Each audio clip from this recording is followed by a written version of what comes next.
नमस्कार, मी नताशा चव्हाण. मराठा न्यूजच्या बातमीपत्रात आपल्या सर्वांचे स्वागत.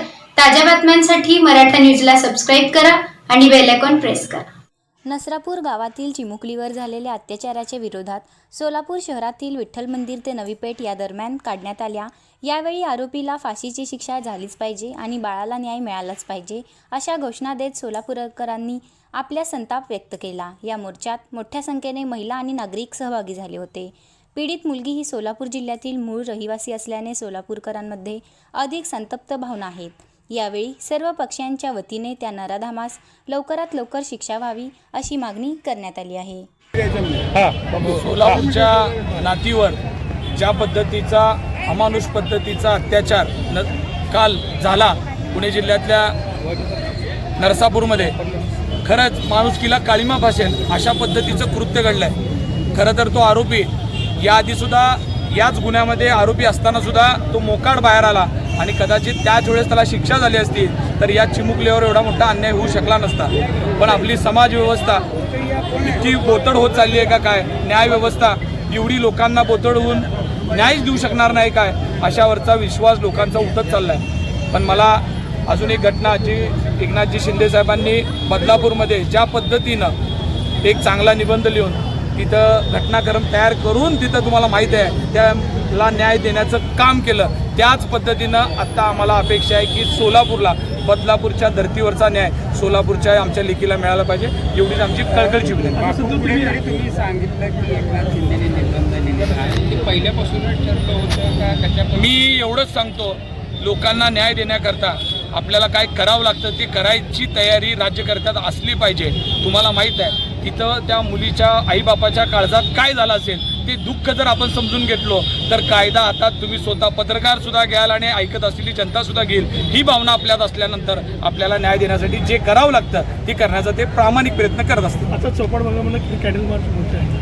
आत्ता आपण चौपाट बांधवांनी भगिनींना एकच विनंती आहे, अजूनही अंगाचा थरकाप उडत आहे आणि सांगायला इतके अत्यंत खेदजनक आहे की आत्ता फक्त महिला आणि मुली सुरक्षित नाही आहे. मुलं, जनावरं जर फेसबुकला बघितलं तर माणसाचे विसरूचा अंतर राहिलेलं नाही आहे. त्यामुळे या ठिकाणी मी एक एवढी विनंती करते की आता निषेध तर आपण करणारच आहोत, परंतु आता प्रशासन जर याच्यावरती काही कारवाई करणार नसेल तर जनतेला हा अधिकार आपल्याला मिळाला पाहिजे आणि ज्या माणसाने हे कृत्य केलं आहे कुणीच असेना त्याला त्याच ठिकाणी सर्वांनी मिळून अगदी सामूहिकरित्या त्याला त्या जागेवरती ठेचलं तर पुढच्या प्रवृत्तीला आळा बसेल.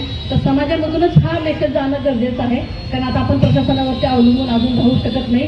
कारण आम्ही जेव्हा आता महिला बसतो उठतो बाहेर कार्यक्रमासाठी बाहेर पडतो तेव्हा आम्ही आमच्या मुली कुठे ठेवायच्या, म्हणजे मुलींचा नाही महिलांना सुद्धा म्हणजे 50, 60, 80 वर्षात सुद्धा आता महिला जर करत नसेल तर ही विकृती कुठेतरी आपल्यासारख्या लोकांनी, सामान्य लोकांनी हातात घेऊन ती खेचून काढली पाहिजे अशी अपेक्षा आहे. आणि सर्वांना पण कळकळीची विनंती आहे की आपल्या घरापर्यंत जी घटना घडण्याची वाढ बघू नका.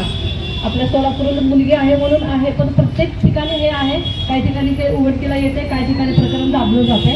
परंतु या सारख्या प्रसंगाला आपण सर्वांनी लोकांनी एकत्र आलं पाहिजे आणि या गोष्टीचा आपण सर्वांनी मिळून समाचार घेतला पाहिजे अशी एक विनंती, अपेक्षा किंवा कळकळीची विनंती आहे की खरंच खूप भीती वाटते, रडायला येत आहे. तर बाई म्हणून जेव्हा हे दुःख आमच्यासमोर येतं ना तेव्हा काय करावं ह्याला उत्तर नाही आहे, तर उत्तर आपल्यालाच द्यावं लागणार आहे, आपणच उत्तर शोधावं लागणार आहे अशी मला एक अपेक्षा वाटते. आणि याच दृष्टीकोनातून आपलं पाऊल असलं पाहिजे, निषेध नको, आता आपल्याला कृती पाहिजे.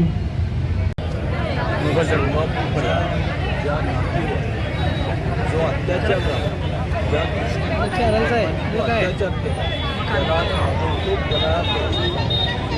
कर्माची फळं कारण आज आपण बघतोय की सोलापूर शहरामध्ये एक प्रकारचं वातावरण एवढं दुःखी आहे की आपल्या गावची नाती तिथं शाळेच्या सुट्टीच्या वेळी तिथं गेलं असताना असं कृत्य घडलं त्याच्यावर. आणि हे कुठेतरी ह्या राज्यामध्ये हा राज्य छत्रपती शिवाजी महाराजांचा राज्य आहे, शाहू फुलेंचा हा राज्य आहे आणि ह्या राज्यामध्ये अशा पूर्वी घडलं त्यावेळी महाराजांनी काय काय सजा दिले हे आपण सगळ्यांनी सातत्यानं लोकांना सांगतो. पण आज आपल्या राज्यामध्ये असं लहान मुलावर अत्याचार होत असताना या सोलापुरातील जनता आज स्वस्थ बसणार नाही आहेत. या सोलापूरच्या शहराच्या लोकांना न्याय पाहिजे आहे. हे न्याय त्या मुलीच्या जे काही त्यांनी काही ते दुष्कृत केलं आहे त्याला ताबडतोब त्याचा निकाल लावून फाशी द्यावं असं या सोलापूर शहराच्या प्रत्येक माणसाचं म्हणणं आहे. नसरापूरमध्ये झालेली ही घटना सगळ्यांचं मन हेलावून टाकणारी आहे. खरं पाहिलं तर सर्वांच्या हृदयात आत एक अशी मशाल पेटली आहे की त्या आगीत तो माणूस जळूनच गेला पाहिजे, इतकं नीच कृत्य त्याने केलेलं आहे. त्याला माणूस सुद्धा म्हणता येत नाही, एक हैवानच जन्माला आलेला आहे या पृथ्वीवरती. त्या राक्षसाला ठेचून मारल्याशिवाय दुसरा पर्यायच नाही आहे. आता तो जरी बाहेर सुटला तिकडून तर आपण सगळ्यांनी मात्र त्याला ठेचल्याशिवाय राहायचं नाही. कायदा हातात घ्यायचा का नाही हे नंतर बघू, पण पहिल्यांदा आपण त्याला मारल्याशिवाय राहायचं नाही. अशी कृत्य आपण चौकात जर केली तर सगळ्यांमध्ये दहशत निर्माण होणार आणि पुढे हे कृत्य करायला कुणी सरसावणार नाही.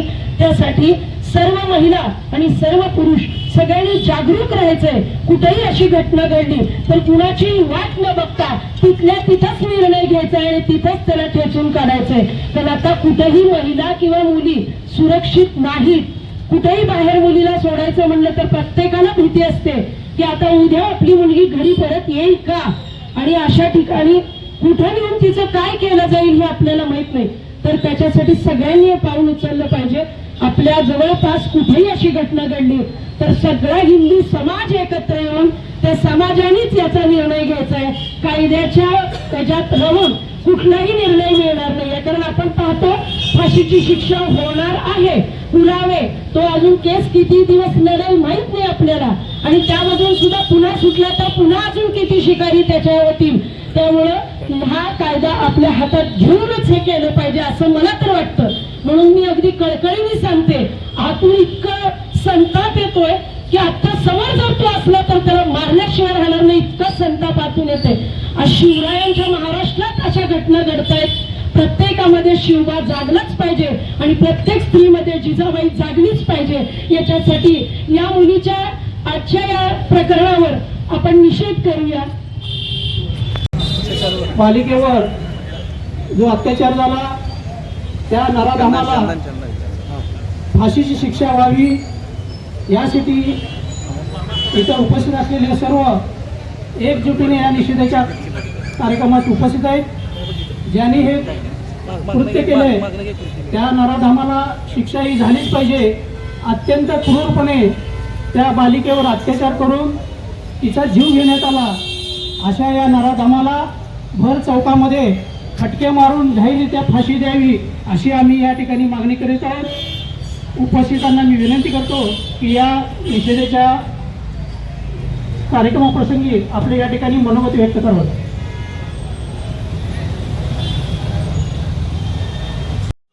ताज्या बातम्यांसाठी मराठा न्यूजला सबस्क्राईब करा आणि बेल आयकॉन प्रेस करा. नमस्कार, मी